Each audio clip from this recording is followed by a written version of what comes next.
하나님 말씀 함께 듣겠습니다. 이 시대 상황을 먼저 살펴보면 어른들의 최대 관심사는 무엇일까요? 아마 다른 답도 있겠지만은 일반적으로는 자녀 교육입니다. 자녀 교육에 과거보다 더 많이 좀 강한 용어를 쓰면 극성이신 것 같은데요. 과거보다 그렇게 효과적인 것 같지는 않은데요.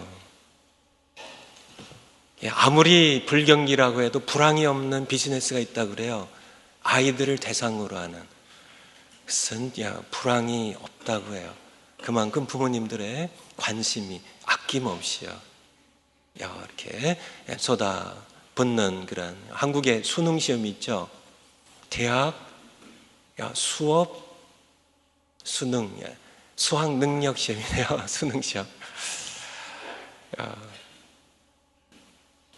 보통은 새벽 예배가 그렇게 꽉 차지 않는데요. 사실은 많이 비는데 수능 시험 보기 전에는 예배당이 누구들로 꽉 찰까요? 엄마들로 꽉 차서요. 요즘은 기도도 아주 구체적이라고 그러네요. 하나님, 우리 애 아시죠? 우리 애가 좀 수리 부분이 좀 약한데 하나님께서 좀 수리 부분을 조금 도와주세요. 힘 좀 써주세요. 좀. 그런 아마 자녀 교육의 관심사는 엄청 많은데 사실은 자녀 교육은 거의 파산 상태라는 얘기예요. 일례를 들어서요. 우리 청소년들이 욕을 그렇게 많이 한대요. 통계에 의하면 73.4%니까 75%라고 치고요. 4명의 어린아이 가운데 3명이 욕을 입에 달고 산대요. 매일 욕을 하는 자녀들이 그렇게 많대요. 또 다른 통계인데요. 이 아이들이 75초에 한 번꼴로 욕을 한다고 그러네요. 근데 그 대상이 친구들끼리만 욕하는 게 아니라 선생님도 욕하고요. 부모님들은 모시지만은 부모님들도 욕한다 그래요. 나름대로의 스트레스가 있고 해서 그럴지 모르겠지만은 그래서 전철이나 버스에서요 진짜 예쁜 여학생들이 얼마나 깜찍하고 예뻐요. 그 예쁜 여학생들의 입에서요, 그 예쁜 입에서 상스럽고 저질스러운 욕설들이 튀어나오는, 자기네들끼리 대화하고 또 전화하는 모습 보면 실망할 수밖에 없는. 아니 어떻게 그렇게 예쁜 그런 아이들이, 어린 아이들이 입에서 그렇게 거칠고 더러운 욕설들이 나오는지. 예를 들어서요, 자녀 교육이 파산 직전에 있는 가장 중요한 이유는 무엇일까요? 학교 교육이 무너져서요? 그것보다 앞서서요, 괄호 안에는 가정이 무너져 가고 있어요. 가정 때문입니다. 그래서 얼마나 많은 가정들이 부모님들이 다투고 이혼하고 깨어지고 자녀들이 그 가운데 상처를 받고 어려움을 겪는지 이 시대의 심각한 문제입니다. 두 번째, 가르치라고 오늘 말씀하고 계세요. 마땅히 행할 길을 아이에게 가르치라고. 오늘 설교의 중요한 내용입니다. 자녀들을 가르치셔야 돼요. 가르치셔야 됩니다. 자녀들을 가르치셔야 돼요. 잘 먹이고 잘 키우는, 잘 입히는, 좋은 대학 보내는 것, 그거로 부모의 책임을 다하는 게 아닙니다. 부모의 책임은 가르치셔야 돼요. 잘못하는 것 야단치시고 가르치셔야 됩니다. 가르치라는 명령을 하나님께서 누구에게 주셨을까요? 마땅히 행할 길을 아이에게 가르치라. 이 명령을 누구에게 주셨을까요? 선생님들에게요? 누구에게요? 부모님에게입니다. 부모에게입니다. 부모님들이요. 신명기 6장 7절. 구약성경 271면 모세오경의 5번째 책 신명기 6장 7절 말씀 같이 한번 찾아서 함께 읽으시겠습니다. 신명기 6장 7절.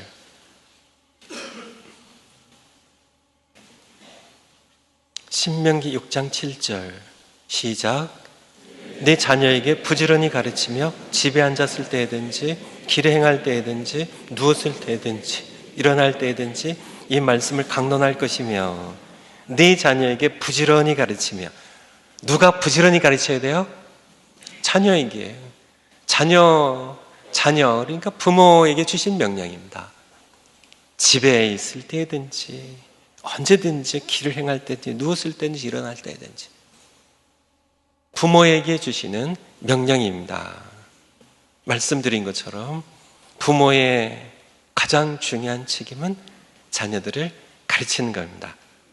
거기에 실패한 분이 있는데요. 한 분을 예로 든다면 다윗입니다. 열왕기상 1장. 사무엘상하 뒤에 열왕기상 1장 5절 6절입니다. 열왕기상 1장 5절 6절. 508면 사무엘상하 뒤에 5절 6절.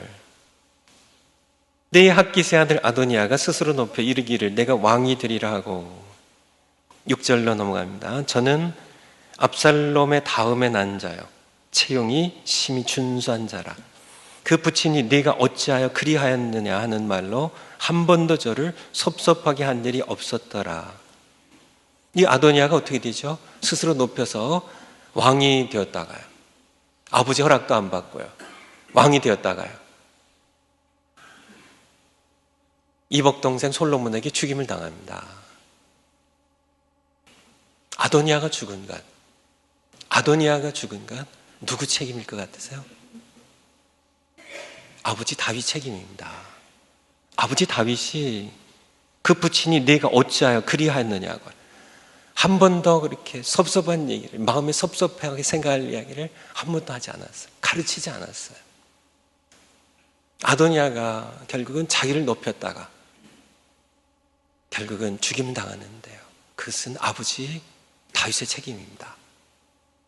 아버지 다윗 때문에 그가 망했어요. 가르치지 않았어요. 가르치지 않으면 우리 자녀들도 망합니다. 가르쳐야 돼요.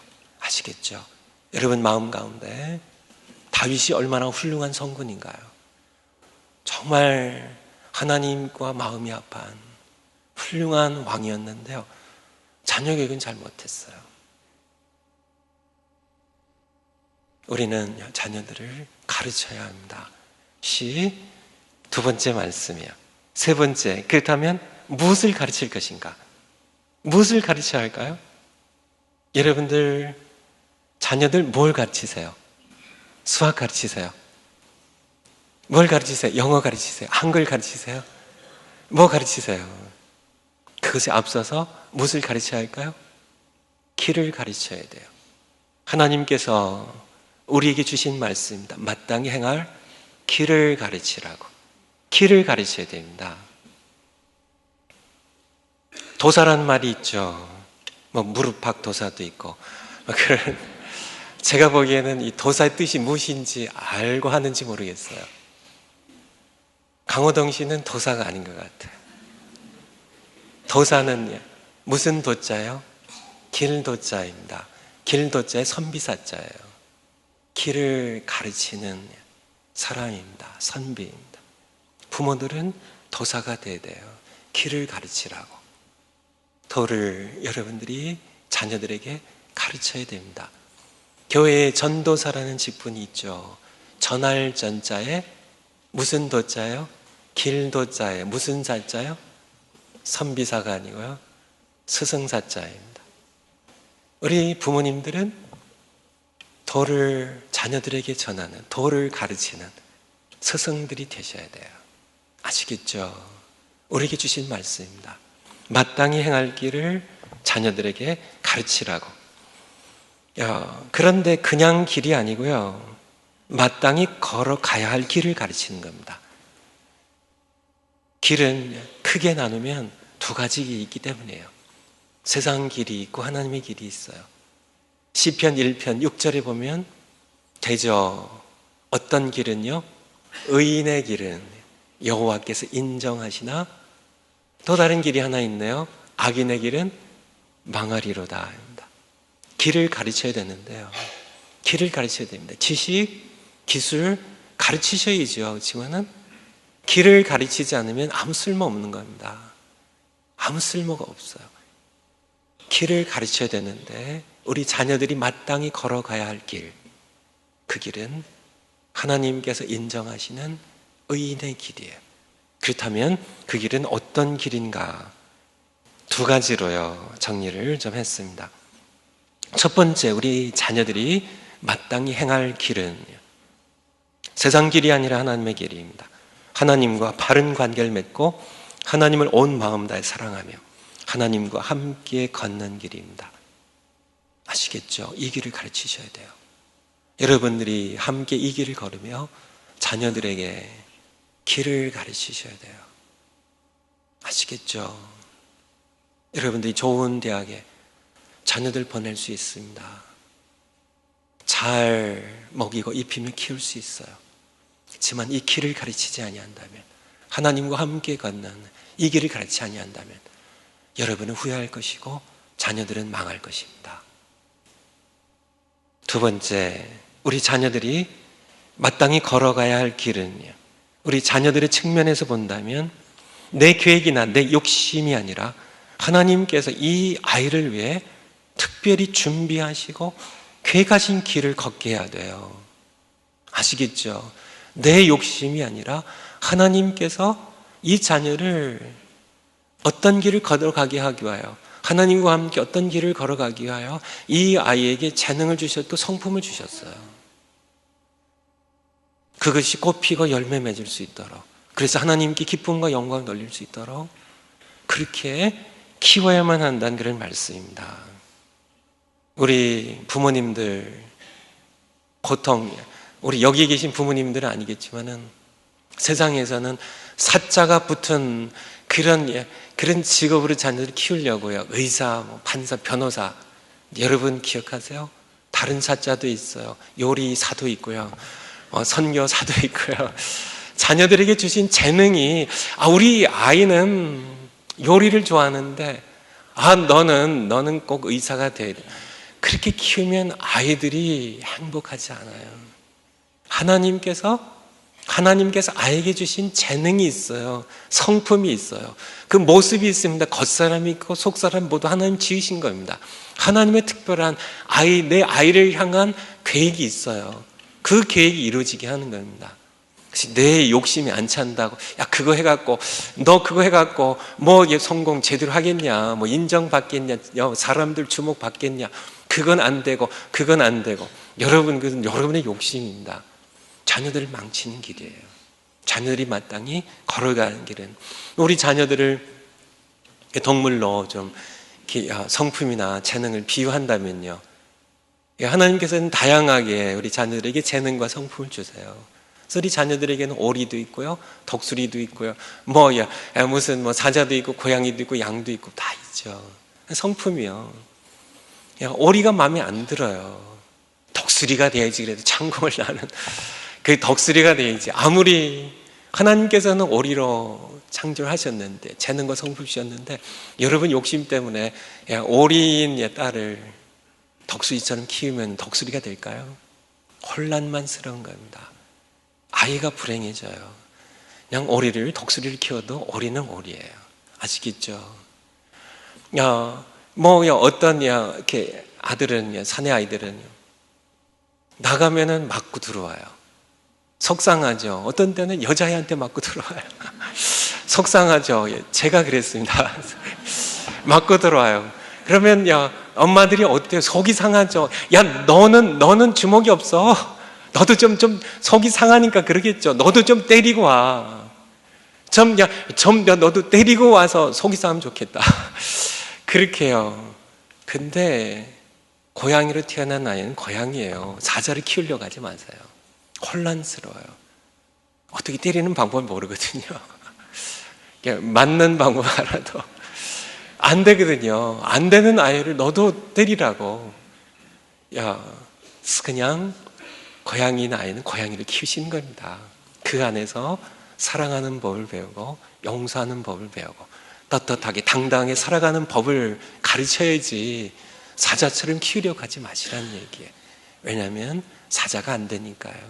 하나님께서 하나님께서 원하시는 길입니다. 하나님을 사랑하고 하나님과 동행하는 길에서 하나님 주신 재능과 성품으로 이 아이들이 그 모습 그대로 최선입니다. 그 모습 그대로요. 사자는 대단하고 고양이는 현찮고 아니요. 하나님 주신 다 모두 똑같이 소중한 그런 동물들 피조물이고요. 더욱이 우리 사람들은 하나님 형상들 지음받은 성품이 어떤 성품이건 하나님 주신 대로 사랑하는 법을 하나님과 함께 하나님의 길을 걸으며 사랑하는 법을 가르치고 남을 배려하고 섬기는 법을 가르치면 그것이 우리가 가르쳐야 할 자녀들이 마땅히 걸어가야 할 길이라는 말씀입니다. 네 번째, 언제 가르칠 것인가? 언제 가르쳐야 될까요? 마땅히 행할 길을 아이에게 가르치라고요. 그리하면 늙어도 그것을 떠나지 아니하리라. 아이였을 때, 어릴 때 가르쳐야 됩니다. 시기를 놓치면은 힘들어져요. 가르치는 것은 때가 있습니다. 해보셔서 아시잖아요.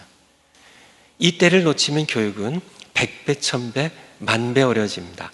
제가 처음에 설교를 정리할 때는 10배, 100배, 1000배 했다가요. 바꿨어요. 100배, 1000배, 10,000배로요. 아시겠죠? 농사도 철이 있습니다. 철이 지나면 농사가 잘 안 되거나 망쳐요. 안 됩니다. 영어 여러분들 어른이 되어갖고 배워보셔서 알잖아요. 영어가 진짜 안 되잖아요. 때가 있어요. 때가 있는 겁니다. 영어를 배우는 것도 때가 있어요. 어렸을 때 가르치면 그냥 술술 배웁니다. 그냥 거침없이 배워요. 그런데 이 때를 놓치면 100배, 1000배, 10,000배 어려지고요. 나이가 들어서 영어를 하려고 하면 원어민처럼은 결코 되질 않아요. 때가 있는 겁니다. 그래서 자녀들을 가르칠 때를 놓치면 안 돼요. 아시겠죠? 제가 목회 편지에 이렇게 쓴 것처럼 어렸을 때, 사실 1살 되기 전부터 구체적인 그런 자녀를 향한 교육이 시작이 돼야 돼요. 그런데 지식, 기술 가르치는 것보다, 걸음마 가르치는 것보다 더 먼저 길을 가르치세요. 하나님과 함께 하나님 사랑하며 걸어가는 길을 가르치시기 바랍니다. 5번째요. 어린이를 존중하지 예수님에 대하여. 어린이라는 말은 우리가 알다시피 소파 방정환 선생님이 어린이들 하도 참 이렇게 무시당하는, 업신여기를 당하는 그런 아이들을 존중하는 마음으로 어린이라는 이라는 것이 분이란 뜻입니다. 젊은이가 젊은 분, 늙은이가 늙으신 분 이렇게 얘기하는 것처럼 어린 분이란 뜻이에요. 그래서 지만은 훨씬 더 거슬러 올라가서 예수님께서는 어린이를 매우 몹시 존중해 주셨습니다. 예수님 당시에는 어린아이들이 매우 경시를 당하는 그러한 시대였습니다. 그런데 예수님께서 놀랍게도 어린이를 어른보다 높이셨어요. 마태복음 18장 1절부터 보겠습니다. 마태복음 18장 1절부터. 그때 제자들이 예수께 나와 가로되 천국에서는 누가 크니까? 이 질문을 하면서 제자들 마음 가운데 어떤 생각을 했을까요? 천국에서는 누가 크니까? 예수께서 한 어린아이를 불러 저희 가운데 세우시고 가라사대 진실로 너에게 이르노니 너희가 돌이켜 어린아이들과 같이 되지 아니하면 결단코 천국에 들어가지 못하리라. 그러므로 누구든지 이 어린아이와 같이 자기를 낮추는 그이가 천국에서 큰 자니라. 제자들이 천국에서 누가 클까요? 누가 클까요? 율법을 많이 아는 자일까요? 자, 누굴까요? 예수님 말씀하셨습니다. 쉽게 얘기하면 어린아이가 더 크다고요. 어른보다 어린아이가 더 크다고요. 개구리보다 올챙이가 더 크다고요. 얼챙이 같은 아이들이지만은 어린아이가 천국에서는 더 크다고. 어른들이 돌이켜서 어린아이와 같이 돼야 천국에 들어갈 수 있고, 천국에서는 어린아이와 같은 자들이, 어린아이가 천국에서 더 크다고 이렇게 말씀하셨습니다. 아마 제자들이 예수님 지금 농담하신가? 아니 설마, 예수님 설마 그렇게 생각했겠죠. 하지만 예수님 하신 말씀은 진리입니다. 어린아이가 천국에서는, 세상에서는 무시당할지 모르겠지만 로마 시대에는 어린아이들은 노예보단 조금 낫겠지만은 노예보다 크게 낫지 않은 그런 수준으로 대접받았습니다. 그래서 아버지가 이 자식들을 죽이고 살릴 수 있는 그런 권한이 있었어요. 그래서 아들이 아니고 딸이라는 그런 명목으로 발을 쓰레기더미 위에 태어난 아이를 죽이기도 하고요. 그런 장애가 있다고, 몸이 약하다고 버릴 수 있는, 심지어는 재산 상속권을 받을 수 있는 자녀들이 태어나는 것을 발가하지 않아서 저 쓰레기더미에 버려도 로마 시대의 법은 전혀 아버지에게 법으로 벌을 묻지 않았습니다. 그냥 그 시대의 모습이었으니까요. 아이들이 그렇게 취급을 받던 시대에 예수님께서 아이들 무시를 당하는, 저희가 자랄 때만 해도요, 저희들은 아마 여기 어른들 저보다 더 옛날엔 더 했겠죠. 학교에 가서 맞아도 왜 맞는지 모르고 맞았어요. 담임 선생님이 기분 나쁘다고요.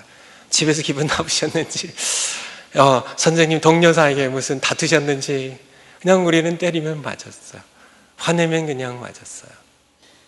그렇게 그저 애들이 뭘 안다고, 철없는 것들이, 너희들은 다 가. 그렇게. 저희들 어려서 시골에서 자랄 때도요, 부모님들이 참 애들 욕을 많이 했어요. 아이들 참 빌어먹을 놈은 점잖은 역입니다. 입에 담을 수 없는 그런 욕들을 참 많이 하셨죠. 삶이 고달프고 힘드셔서 아마 그렇게 하셨을 거예요. 자녀들을 향하여 저주를 퍼붓는, 하지만 그런 상황 가운데 그렇게 자녀들이 그렇게 과거에는 더 했죠. 하지만 예수님께서는 아이들을 존중해 주셨죠. 마가복음 10장에 보면요, 마가복음 10장 13절에 보면, 마가복음 10장 13절, 마가복음 10장 13절,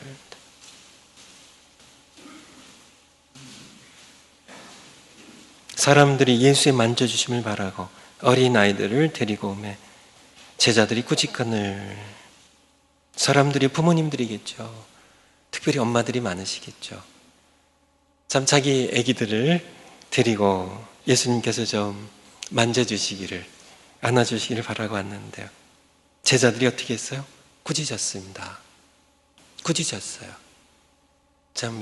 화를 냈죠. 아니 지금 예수님께서 이 쪼무레기 애들 지금 상대하게 생겼냐고. 아니 애들 지금 예수님 하나님의 아들이신데, 만왕의 왕이신데, 그리스도이신데, 아니 이 애들 지금 얘들에게 시간 쓰게 되셨냐고 꾸짖었습니다. 지금 우리 예수님 어떻게 보고 14절에 예수께서 보시고 분이 여기 이르시되, 예수님께서 그 화를 잘 내시지 않으신 예수님께서 분하게 여기셨습니다. 분이 여기 이르시되, 어린아이들이 내게 오는 것을 용납하고 금하지 말라고. 하나님의 나라가 이런 자들의 것이라고. 내가 진실로 너희 이르노니 너희 자신들이, 누구든지 어른들이 하나님의 나라를 어린아이와 같이 받들지 않는 자는 결단코 들어가지 못하리라고. 그 어린아이들을 안고 저희 위에 안수하시고 축복하셨습니다. 우리는 예수님이 하신 것이 정답이에요. 정답이에요. 우리 교회도 어린아이들에게 더 많은 기도를, 더 많은 헌금을 더 많이 자녀들에게 쏟아붓는 예수님의 길입니다. 예수님께서 그렇게 하셨어요. 우리 자녀들이 하나님의 길로 잘 자랄 수 있도록 존중하는 그런 우리가 되어야 되겠죠. 6번째 숙제입니다. 함께 가정 예배드리기. 우리가 자녀들에게 해줄 수 있는 가장 큰 축복입니다. 자녀들에게 뭘 해주세요? 손자, 손녀들 놀러오면 뭐 해주세요?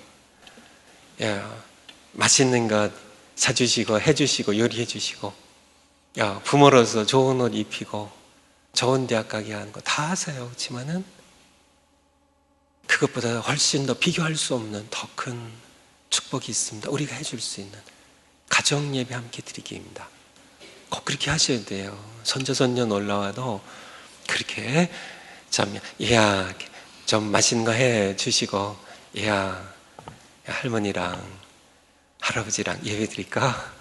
예배 드리는 모습을 보여주시고 예배 참여하게 하는 것, 함께 손잡고 기도해 주시고 성경 말씀 읽어 주시는 것, 이것만큼 더 큰, 부모로서 할아버지 할머니로서 더 크게 해줄 수 있는 다른 것은 아마 없을 겁니다. 아시겠죠? 숙제예요. 하시겠어요? 하셔야죠. 하셔야만 됩니다. 두 번째 숙제, 아이의 재능과 은사를 발견하고 그것으로 하나님을 섬길 수 있도록 도와주기입니다. 아시겠죠? 말씀드린 것처럼 아이에게 주신 성품과 재능이 있어요. 이 아이를 향한 하나님의 계획이 있어요. 그래서 여러분의 욕심으로 그거 해갖고 밥 벌어 먹겠냐, 그거 해가지고 어떻게 세상에서 이렇게 힘주고 살겠냐, 그래서 아이들 이렇게 망치지 마시고요. 하나님께서 주신 성품과 재능으로, 하나님께서 주신 그 모습 그대로요. 하나님과 함께 동행하는 길로 아이들이 행복하게 살아갈 수 있도록, 하나님께 기쁨과 영광을 돌릴 수 있도록, 그렇게 그 재능을, 은사를 발견하고 꽃이 피고 열매 맺을 수 있도록 도와주는 게 부모의 역할입니다. 세 번째, 숙제가 너무 많죠. 다 하셔야 됩니다. 아시겠죠? 부모에게 순종을 가르치기입니다. 부모에게 순종을 가르치기. 출애굽기 20장 12절에 보면 10계명의 5번째 계명이 나옵니다. 내 부모를 공경하라고요. 에베소서 6장에 보면 1절에서 3절에 보면 이 10계명의 5계명을 인용하시면서 부모를 공경을 하고 약속 있는 첫 계명이라고. 사실은 첫 계명이고 약속 있는 마지막 계명입니다. 10계명 가운데 약속이 붙어있는 계명이 딱 하나예요. 5계명에만 부모를 공경하는 자녀들이 복을 받습니다. 하나님께서 복을 주신다고 약속을 하신 계명이 바로 부모 공경이에요. 자녀들이 잘 되게 하기 위하여 부모를 공경하게 하세요. 아시겠죠? 중요한 겁니다. 자녀들을 위하여, 우리가 덕보려고 하는 게 아니라 자녀들을 위하여. 부모를 공경하지 않는 아이는 사회에 적응할 수 없습니다. 아시나요? 밖에 데려갔는데요, 아이가 떼를 씁니다. 저 캔디 사달라는 거예요. 캔디 사내라는 거예요. 엄마가 안 돼, 이빨 썩어. 아이가 소리를 지릅니다. 사내라고요. 그래도 엄마가 모른 척 하니까 이제는 넘어져가지고 막 버둥거리면서 사내라고. 창피해가지고, 이 살썩이 넣었어 하고. 엄마가 진 겁니다. 그 아이는 그렇게 계속 자라요. 그 아이는 망합니다. 엄마는 받아주고 아빠는 받아주지 몰라도 세상은 받아주지 않아요. 그런 아이들 받아주지 않습니다. 그렇게 자기 뜻대로 안 된다고 소리 지르고 버둥대는 그런 질서도 모르는, 남을 배려할 줄 모르는 그런 아이를 세상이 받아줄 것 같으세요? 그렇게 버둥거려도 엄마 눈엔 예쁠지 모르겠지만 사람들은 찌푸리입니다. 저렇게 커가지고요. 더 중요한 것은요, 부모를 공경할 줄 모르는 아이는 커서 하나님을 공경할 줄 모릅니다. 눈에 보이지 않는 하나님을 공경하기 위해서는 눈에 보이는 부모님께 순종하는 디딤돌이 필요하거든요. 근데 부모를 공경하지 못하고 부모에게 순종 못한 아이는 커서 치명적인 고통이요 아픔이요 저주예요.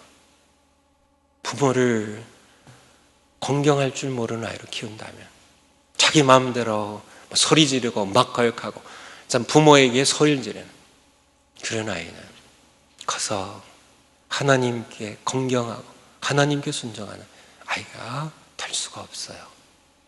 그래서 부모를 공경할 줄 아는 아이로 키우시면 됩니다. 아시겠죠? 네 번째 숙제입니다. 저녁에는 온 식구가 모여 함께 밥 먹기입니다. 왜냐하면 과거에 가정교육은 밥상교육에서 이루어졌어요. 실제로 많은 교육이 밥상에서 이루어졌습니다. 함께 할아버지 할머니 아들 손자 며느리들이 다 함께 모여가지고요 함께 밥 먹는 자리가 그것이 아주 중요한 자녀 교육의 장이었습니다. 거기에서 예절을 배워요. 할아버지 할머니가 아빠 엄마가 숟갈을 들기 전에는 숟갈을 들지 않습니다. 공경을 배우는 거죠. 존경을 배우는 겁니다. 지금처럼 그냥 해다가 자기들이 막 퍼먹고 그런 게 아니라 부모 공경을 배우는 거죠. 거기서 예절을 배우고 예의를 배웁니다. 세상에 나가서 예절이 무엇인지를 밥상에서 배우는 겁니다. 배려를 배워요. 배려를. 남을 향한 배려하는 마음을 밥상에서 배웁니다. 아빠가 좋아하는 반찬인데 얼마 없어요. 자식들 위해서 난 그건 아빠는 아버지는 맛없어 하고 배려를 배우는 거죠. 엄마들이 생선 대가리를 드십니다. 생선 대가리 어느 일미라고요. 근데 정말 생선 대가리가 일미인 줄 알았는데 자식들을 위한 배려라는 것을 커야 이제 깨닫는 거죠. 바로 식탁에서 배우는 교육입니다. 이제 자라면은 자녀들을 배려하고 또 음식이 부족하면 동생을 배려하고 그래서 배우는 거죠. 배려를 배웁니다. 거기에서 가족의 사랑을 배워요. 가족의 사랑을 함께 먹으면서요. 엄마 아빠가요. 할아버지 할머니 또 방문하러 오시면 할아버지 할머니랑 함께 가족의 사랑을 어디서요? 함께 음식을 나눠 먹으면서 먹는 자리에서 이 밥상 교육이 이 시대에 없으니까 각각 먹습니다. 아들 따로 먹고 딸 따로 먹고 엄마 아빠 따로 먹고요. 다 남편 따로 음식 챙겨드리지만 저녁 시간이라도 가능하면 최선을 다해서요. 밥을 최소한 저녁은요 같이 먹는 숙제예요. 하시겠어요? 안 하시겠어요? 하셔야 됩니다. 하셔야 돼요. 같이 먹어야 식구예요. 사실은 식구라는 말의 의미입니다. 식구입니다. 같이 먹어야 가족이란 뜻이에요. 식구는요. 그래서 먹는다는 식자와 입구자인데요. 이렇게 그런 입군자는 잘 모르겠습니다. 그래서 식구는 먹어야 식구예요. 같이 먹어야. 아시겠죠? 다섯 번째, 부부가 함께 삶으로 가르치기입니다. 아이들은 보고 배우기 때문에요. 부부가 행복하게 살아야 돼요. 아시겠죠? 부부가 서로 아끼고 행복하게 살아야 돼요. 아이들이 보고 배워요. 부모가 늘 티격태격 다투고 서로 상처 주고 그런 모습, 부부가 불행한 모습을 보면 자녀들이 삶이 불행해져요. 부부가 서로 사랑하고 아끼는 모습을 아이들이 보면 부부가 서로 엄마 아빠 이렇게 사랑해야 하고 자주 안아주세요. 아시겠죠? 그렇게 하셔야 돼요. 손자 손녀 놀러 오면 우리 할아버지 할머니 계신 가정은 할아버지 할머니가 손잡고 길을 걸으세요. 아이들 보는 데서 쇼라도 그렇게 하세요. 진짜입니다. 자녀들이 가정의 소중함을 배우게 되고요.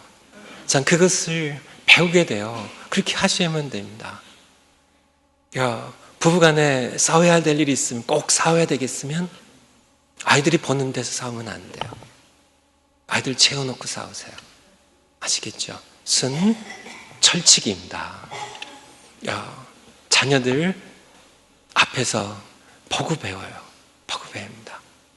아이들 앞에서 우리가 10마디, 100마디, 1000마디, 10,000마디로 우리가 얘기하는 것보다 부부가 서로 따뜻하게 서로 안아주고 아이들 따뜻하게 안아주는 그 한 번과 비교할 수가 없어요. 아이들 한 번 따뜻하게 안아주는 것 하나가 여러분들이 1000마디로 아이들 훈계하는 것보다 낫습니다. 아이들도 사리를 알아요.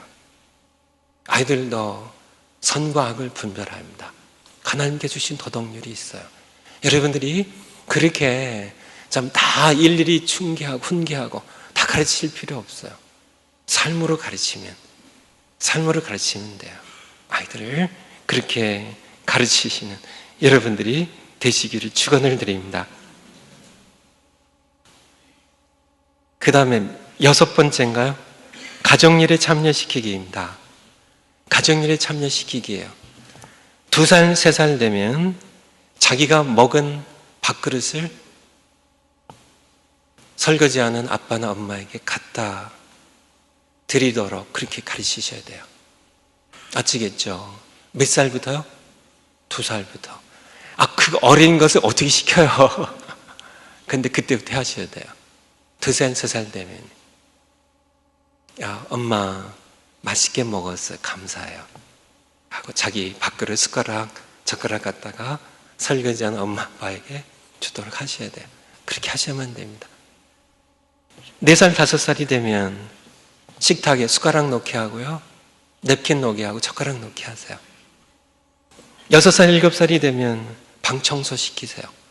설거지도 시키세요. 아시겠죠? 쓰레기도 밖에 너는 쓰레기 담당이야. 넌 쓰레기 차면은 갖다 내버리는 거야. 너는 청소 담당이야. 너는 거실 바닥 청소해. 그렇게 하셔야 돼. 다 커가지고요. 바지도 벗어가지고 아무 데나 팽개치고 다 이건 엄마 잡이, 이건 아빠 잡이라고. 누가 가르친 거예요? 누구 잘못이에요? 엄마 아빠 잘못이에요. 그렇게 가르쳐 놓고요. 나중에 하려고 하면 안 돼요. 어려서부터 마땅히 행할 길을 아이에게 가르치라고요. 어렸을 때 가르치는 겁니다. 7번째, 네팔 희생자 가족 돕는 구호 헌금을 참여하기입니다. 특별히 여기다 집어넣은 것은 아이들을 참여시키세요. 아이들이 불쌍한 사람들, 고통당하는 사람들에 대한 배려하는 사랑의 마음을 키우게 될 겁니다. 꼬맹이도요, 1불도 좋고요. 초등학교 다니는 아이들 5불도 좋아요. 아이들에게 의미 있는 돈으로 쓰레기 이렇게 버리고 쿼러 받은 모은 거 가지고요. 그것으로 네팔의 지진으로 아마 6,000명 이상의 희생자가 났고 이재민들이 참 무수하게 난 것 같아요. 그들을 불쌍히 여기는 마음을 갖도록 어려서부터 그들을 배려하고 사랑하는 그런 것을 가르치는 겁니다. 획수가 문제가 아니고요. 아이들이 그런 것을 배울 수 있도록 그렇게 마지막은 어린이와 자녀에게 존댓말 쓰기입니다. 존댓말 쓰기예요. 저도 이렇게 숙제를 이렇게 준비하면서 제가 우리 교회 아이들한테는 존댓말 쓰는 거 아시죠? 아는 분 아시겠죠? 청년들에게 존댓말 쓰고요. 그런데 생각해 보니까 저희 2 아들한테는 그리고 봉철이한테는 안 썼더라고요. 그래서 이제 돌아오면 이 아이들이 돌아오면 숙제를 이렇게 냈으니까 제가 써야 될 텐데 우리 지훈 군, 우리 데니엘 군 오셨어요. 이렇게 제가 이렇게 아이고 저도 조금 난감하긴 한데요. 이거 낯간지러워서 애들도 무한하고 이런 숙제를 어떻게 목사님 하시면 저도 할게요. 근데 제가 시도를 하려고 그래요. 제가 생각하기에 하루만 하면 이튿날부터는 자유로워집니다. 부부싸움 할 때도 평소에 뭐 존댓말인지 반말인지 모르게 적당히 섞어서 하시는 분들, 싸울 때는요 존댓말로 돌아서야 됩니다. 그러면 부부싸움이 건설적으로 끝나요. 파경으로 그렇게 떨어지지 않습니다. 존댓말, 야고보서 3장 말씀으로 좀 드린다면요, 야생말을, 통제되지 아니하는 말을 어떻게 통제하는지 아세요? 입에 혀에 굴레를 씌워서, 야고보서 3장 말씀이에요. 통제되지 아니하는 그런 우리의 사고와 분노를 통제하기 위해서는, 부부싸움 할 때 통제가 안 될 때 뭐를 통제하면 돼요? 입에 재갈을 물리는 겁니다. 존댓말 쓰는 겁니다. 존댓말을. 아시겠죠? 힘들겠죠? 어렵겠죠? 그렇지만 해보면 돼요. 그래서 우리 자녀들에게 존댓말을, 그쵸? 자녀들에게 존댓말 가르치는 가장 좋은 방법이 뭔지 아세요? 부모인 우리가 자녀들에게 존댓말을 써주는 겁니다. 그러면 자녀들이 존댓말 배워요. 그래서 우리 자녀들 이렇게 저를 만나면 저에게 존댓말 쓰는 아이들도 간혹 있지만 대부분 저에게 반말 씁니다. 아이들이요. 목사님 밥 먹었어? 그렇게 해요. 근데 저는 이해하죠. 왜냐면 아이들이 배운 거니까요. 늘 엄마가 너 밥 먹었니? 너 밥 먹었어? 아빠가 너 밥 먹었어? 그 배운 대로 하는 거예요. 배운 대로 하는 겁니다. 자녀에게 엄마가 밥 먹었어요?